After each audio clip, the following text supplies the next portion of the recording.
السلام عليكم ليكيب ابطال بكالوريا 2026 في فيديو جديد ودرس جديد. اول درس ليكيب في وحده المتابعه الزمنيه واللي هو درس جد مهم اللي هو اصناف التحولات الكيميائيه. ليكيب راح نعرفوا شو هو هذا وش الدرس هذا نفهموه بيان، وكذلك الاسئله الممكنه، يعني كيفاش حتى السؤال يجيك نهار الباك هكا باه تكون صافي مخك راك فهمت الدرس وعبالك السؤال عليه كيفاه يكون باهي. قبل بلا ما نطول عليكم الفيديو ابغى دير تعليق جميل كما انت جميل وكما انت مميز، ويلا مباشره في الدرس. حل ودنك مليح كالعاده، حل عقلك مليح، ركز معايا بالمية. جيب العصير اللي تحبه، جيب الاكل اللي تحبه، كشما كاطو كشما هكذا باه تكون لازم معايا ونحبك مركز معايا بالمية 100%. يلا بينا ليتس جو.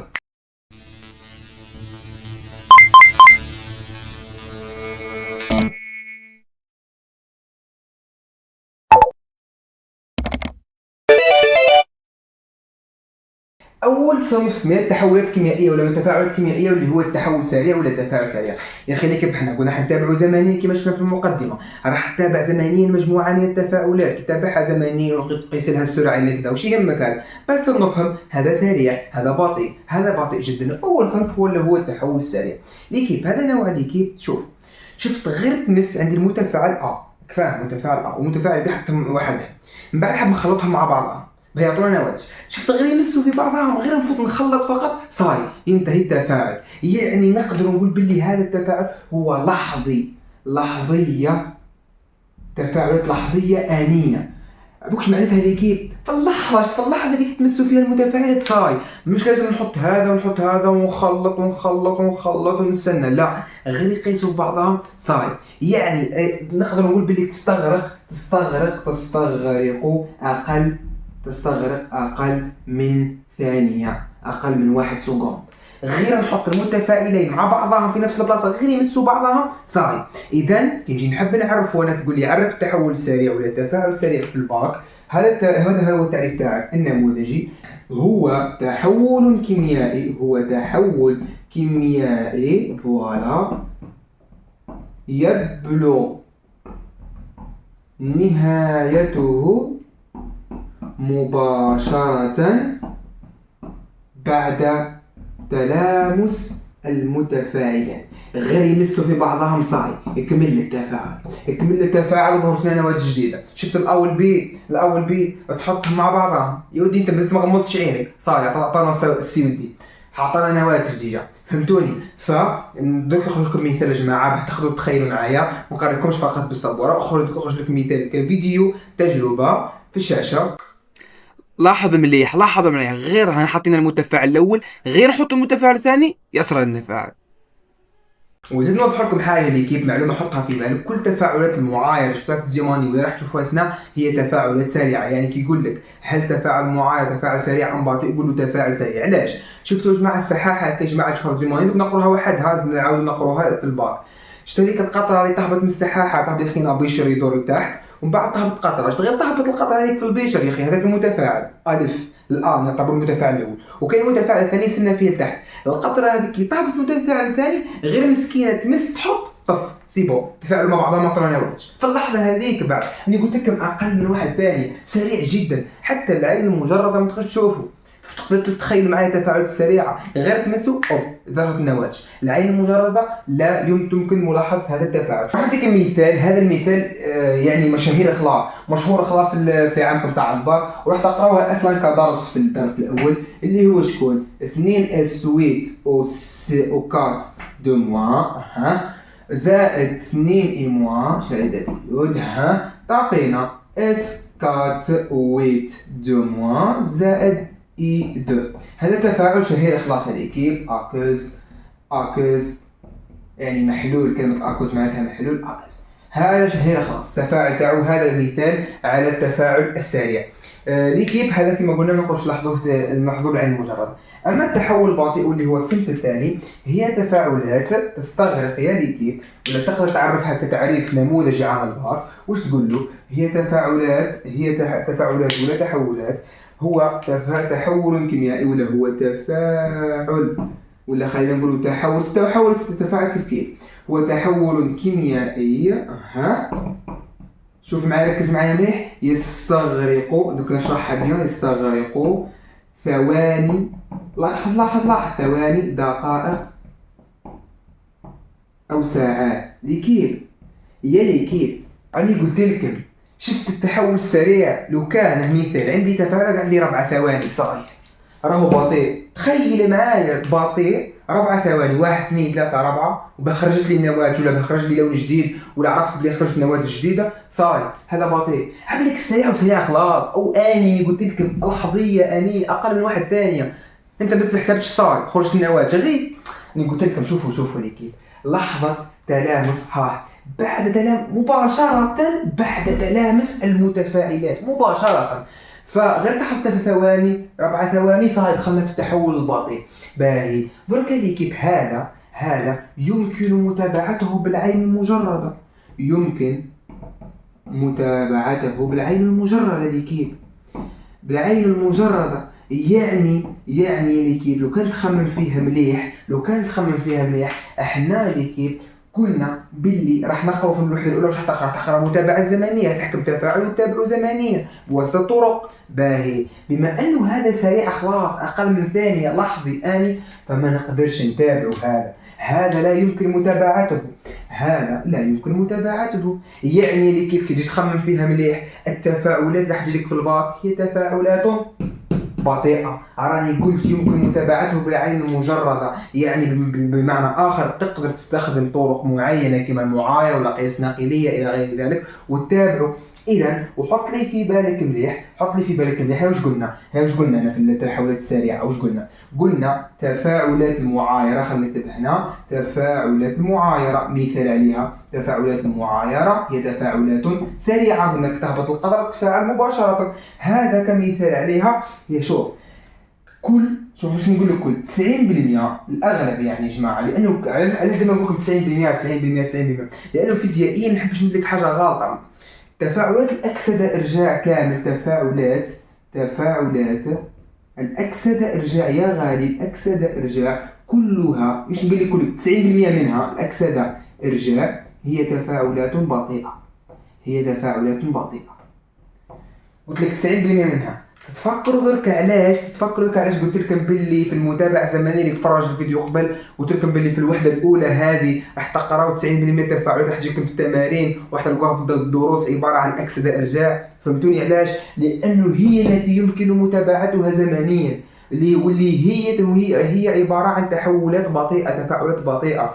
قلت لكم 90% من تفاعلات الأكسدة إرجاع هي تفاعلات بطيئة. باهي قلنا لي تستغرق ثواني، دقائق، ساعات، 5 سوايع، 20 دقيقة، 5 ثواني، هذه كامل تجي تحت التحولات البطيئة.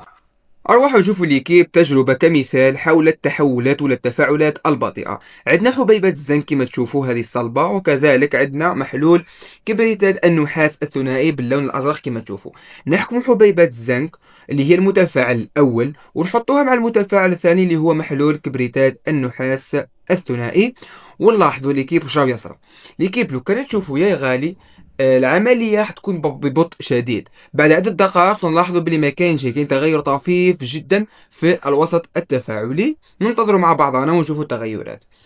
نلاحظ الآن بعد ساعة تقريبا هناك اللون الأسود، لو كان هذيك الحبيبات الزنك وهذاك اللون الأزرق بدأ بالاختفاء وحبيبات الزنك أصبحت سوداء أكثر. بعد حوالي ساعة ونصف لاحظوا التغيير اللي كيفاش تغيرت حبيبات الزنك للون الأسود واختفت تماما اللون الأزرق. أما التحولات البطيئة جدا يا غالي المسكين، هذا التحول بطيء جدا يودي سلحفاة وكوالا وكذا يستغرقوا. تقدر تكتب له تعريف هذا يحسب لك صحيح. هو تحول كيميائي. وش بيه يستغرق أيام اللي تخيل معايا أشهر. كاينة تفاعل أشهر، سنوات. باهي أعطيكم مثال. كيف نعطيك مثال، شفتوا الصدى كي تحط حديدة طاقة لبرا تحطها لبرا مطيشة، وقتاش يصير لها الصدى هذيك؟ وقتاش يصير لها صدى كي تصب عليها المطر ويكون كاين هواء فيتفاعل هذاك الأكسجين مع المطر ومع الحديد Fe فيصبح هناك تتأكسد شوارب الحديد وتتأكسد الحديد فيصبح لنا صدى. هذه العملية اللي كيف لو كنت تخمموا فيها راهي تقعد. لو كنت مثلا خليت حديدة لبرا صبت عليها وغدو تلقى فيها صدى، لا، تلقاها بعد السمانة الجاية، بعد 4 أيام، بعد 5 أيام. لذلك أحد الأمثلة اللي هو الصدى، أحد الأمثلة. كذلك كاين مثال مهم جدا راح يجيك جدا في التمرين، وشفنا في المكتسبات القبلية، وقاعد يجيك تمرين في الباك عادي، واللي هو التفكك الذاتي للماء الأكسجيني. واضح؟ للماء الأكسجيني تاع H2O2.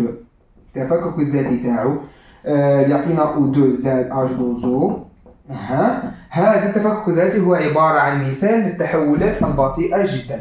إذا كل كان نخمم فيها يا ليكيب، التحولات البطيئة جدا تقعد بالأيام والأشهر والسنوات، ما نقدرش تتابعها زمنيا. مخبري مش فارغ شغل يقعد 5 أيام ويتابع في التفاعل، مستحيل، صعيبة العملية، صعيبة خلاص العملية. لذلك يا ليكيب هذا التحولات، هذه التفاعلات لا يمكن متابعتها. هذه سريعة خلاص آنية لحظية، وهذه بطيئة خلاص كما السلحفاة. فهذا وهذا لا يمكن متابعته. لا، الوحيد اللي يمكن متابعته هو هذا. لكن يا ليكيب كاينة حاجة شفتوا لي التحولات البطيئة هذه كاينة طريقة نقدر نتابع بها. وش هي الطريقة؟ هي الطريقة إني نسرع فيه. عند التسريع كي نسرع أنا تسريع نقدر نتابعه، ندير له تسريع يمكن متابعته بعد التسريع. يعني هذاك اللي يمشي بالعقل منا أروح ندير لك واحد اللقطة نسرع فيك شوية ما نقدر نتابعك زمنيا. واضح؟ إذا هذا التحول كي ندير له تسريع هو بطيء جدا. كي ندير له تسريع واش راح يولي بطيء، صح ولا لا؟ كي يولي بطيء جدا، درت له تسريع ولا لي بطيء ونقدر نتابعه. إذا هي في الحق راهي التحولات البطيئة هي يمكن متابعته ببساطة جدا. درك أستاذ فهمني روحك وش هو السؤال الذي يمكن طرحه يوم البكالوريا في شهادة البكالوريا في الامتحان تاع البكالوريا، وكيف أنا نقدر نجاوب عليه بعد ما فهمت هذا الدرس الجميل. هيا ليكيب سؤالي ممكن يطرح في البكالوريا وش يقول لك ببساطة ما هو صنف هذا التفاعل. يعطيك تفاعل يقول لك تفاعل كذا مع كذا ودي يقول لك ما صنف التفاعل. كيفاش نعرف أنا؟ هو إذا طرح لك هذا السؤال حط في بالك بلي راح يعطيك الزحوايج. وشنو الزحوايج هذا؟ يا إما راح يعطيك يا ليكيب جدول كيف نشوفوا شو هو جدول أو بيان. أول حاجة نروحوا مع البيان. ليكيب يعطيك بيان كيما هاك، فوالا يعطيك بيان كيما هاك ملاحظ. يعطيك بيان كيما هاك. بيان هذا يكون مثلا دلالة ناتج ولا متفاعل، ما يهمنيش ناتج ومتفاعل. ما يعطيك فرق كيميائي في الوسط التفاعلي تاعنا، يهمنيش متفاعل ولا ناتج. ويعطيك هنا باللي هنا مول على اللتر،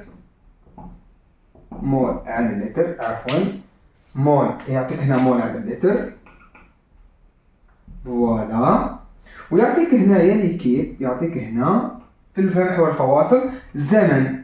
لاحظ معايا مليح، ما يهمكش الفوق، يهمك هنا. شفت لو كان عطاك الزمن بالثواني ولا عطاك بالمينيت ولا عطاك بالساعات، فهو تقول له بلي صنف هذا التفاعل هو تفاعل بطيء. يا أخي قلنا في الدرس تستغرق ثواني، دقائق، ساعات. إذا عطاك ليكيب مثال هنا ممكن تلقاها قادر يعطيك مثلا أيام، جور كيما هكا، جور هو تفاعل يشبه هذا تفاعل بطيء جدا. فوالا سميت بالسريعة راح تكون سريعة مش راح تجي أصلا، حتى البطيئة جدا مش راح تجي. مين سيد علاش قلت لي بلي هذا السؤال قاعد يطرحوه؟ هو ما يهمهوش، شوف نكون فاهمك، هو الله يعطيهولك ثواني ومينيت ويعطيهولك ساعات. هو عباله باللي التفاعل راح يكون بطيء 100%. ياخذها من عندي 100%. السؤال هذا طرح من قبل في البكالوريات اجابته ديما بطيء. اما الاستاذ اللي طرح السؤال، الاستاذ المصحح ما يهموش الاجابه يعني 25 ولا اقل ولا مش عليها خلاص، يهمه التعليل. اذا التعليل تاعك غلط ما يهمهوش الاجابه. التعليل وش هو التعليل؟ شوف لاحظ معايا التعليل وش راح يكون غالي. التعليل تقول له باللي هذا التفاعل هو تفاعل بطيء لان، اكد لي على التعليل، لانه استغرق مثال نعطيك مثال. انت لقيت مثلا هنا دقائق كيما هكا، لقيت الوحده تاع الزمن دقائق. لأنه استغرق عدة دقائق. هذا هو التعليل البسيط ومهم جدا. فوالا درك سير كيفاش حكاية الجدول هذه. عفوا، الجدول واش يعطيك يا غالي؟ راح يعطيك واش؟ راح يعطيك قيم. شفتوا البيان؟ ندير لك الجدول زعما الاي 2 تركيز تاع الاي 2 بالمول على المتر، ويعطيك زمن. هنا واش يدير لك؟ هنا يعطيك سكوند. صاي ما يهمنيش القيم اللي داخل، غير نشوف هذا سكوند. صاي يقولوا لي ان تفاعل هو تفاعل بطيء لانه استغرق عدة ثواني. مثال دار لك هنا ساعات لأنه استغرق عدة ساعات إلى غير ذلك. هذا هو السؤال الوحيد اللي ممكن يجي لك، أما تلزم تفهمه مليح باه بعد تجيك سهلة بتفهم سرعة التفاعل وتقدر تطبقها.